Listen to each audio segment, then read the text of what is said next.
Ассаламу алейкум, урматтуу мекендештер. Мен азыр сиздерге майда бирок маанилүү, ар бир үй кожойкесине же болбосо үй бүлөгө керек болуп аткан кичинекей аппаратты көрсөтүп, мына ушул аппарат жөнүндө сиздерге маалымат берүүнү туура көрүп атам. Бул кашыбызда Кыргызбай деген инибиз Кыргызстан боюнча ушул сабиз туураган, картошка туураган аппаратты таратып, ушундай ишкерчилик кылып келатыптыр.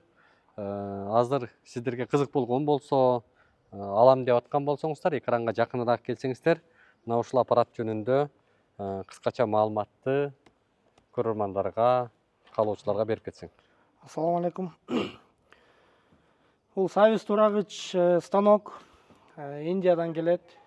Сапаты аябай жакшы, Кыргызстанда эң жакшысы. Буга чейин башка аппараттарды көрүп чыкканбыз. Кытайдыкын көргөнбүз, Туркстандыкын көргөнбүз. Бул Кытайдан келбейби?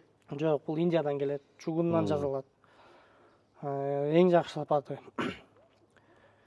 10-15 мүнөттө бир кап сабизди бир кишинин убактысы менен эле туурап коет.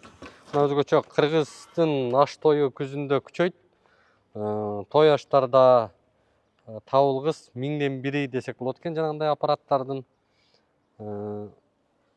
Канча сом баасы? Баасы 6800 сом. Буга чейин арзандарын да сатып көргөнбүз. Жеткирип берүү ичинде. Жеткирип берүү полный ичинде. Кыргызстан боюнча бардык аймактарга жеткирип берүү акысыз. Комплектинде ушундай 2 насадкасы менен болот, 6лык 8дик. Бул бир аз чоңураак, бул кичирээк. Анан ушундай өгөөсү менен, анан сабиз арчыгыч майда чүйдө оокаттары менен болот. Муну любой жака алсаңыздар болот. Кафе, ресторан, үйлөргө, көчө болуп, айылга бирде алсаңыздар болот. Туугандардын ортосуна жанагындай топ, мечиттерге да алып берип атышат. Бүт алып атышат. Ошондой, анан Кыргызстан боюнча жеткирип берүү акысыз. Ушундай коробкада.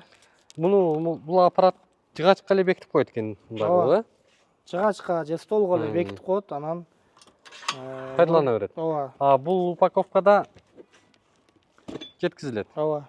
Бул жака даректер жазылат экен. Урматтуу көрөрмандар, эми мунун өтө деле көп мындай баарыңыздарга эле белгилүү каражат экен, керектүү каражат экен деп айтсак болот. Байланыш номерлерин калтыралы, кимде ким кызыккан болсо, чалып, кенен маалымат алып, ошол учурда сатып алсаңыздар болот экен.